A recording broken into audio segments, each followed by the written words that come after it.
India கூட்டணி ஆட்சிக்கு வந்ததும் 10 ஆண்டு கால பாஜக ஆட்சியின் ஊழல்கள் அனைத்தும் அம்பலமாகும் என்று திமுக தலைவர் மு.க.ஸ்டாலின் தெரிவித்துள்ளார். கடலூர் மாவட்டம் சிதம்பரத்தில் நடைபெற்ற தேர்தல் பொதுக்கூட்டத்தில் பேசிய மு.க.ஸ்டாலின் பாஜகவின் திட்டங்கள் மிக மோசமானது என்பதை விட மிக ஆபத்தானது என்று தெரிவித்தார். நம் குழந்தைகள் படித்து முன்னேறுவதை பாஜகவால் பொறுக்க முடியவில்லை என்று குறிப்பிட்ட அவர் திரைப்பட காமெடியை சொல்லி பாஜகவை கிண்டல் செய்தார்.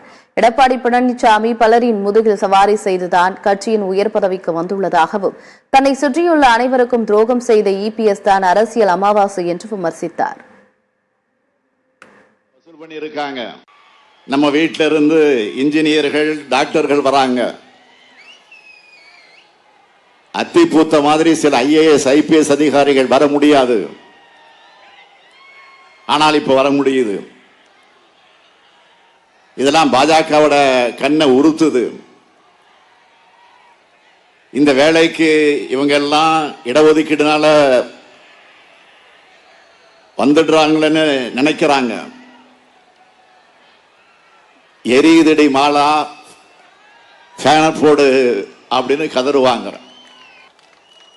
பழனிசாமி அவர்களே, நீங்க அதை மறைக்கலாம், ஆனால் மக்கள் மறக்கல.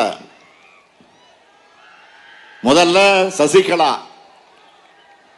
அப்புறம் தினகரன், அடுத்து பன்னீர்செல்வம்னு இவங்க முதுகு மேல எல்லாம் சவாரி செஞ்சு பதவி வாங்கிட்டு அவங்க முதுகுலையே குத்துன நீங்க பேசலாமா?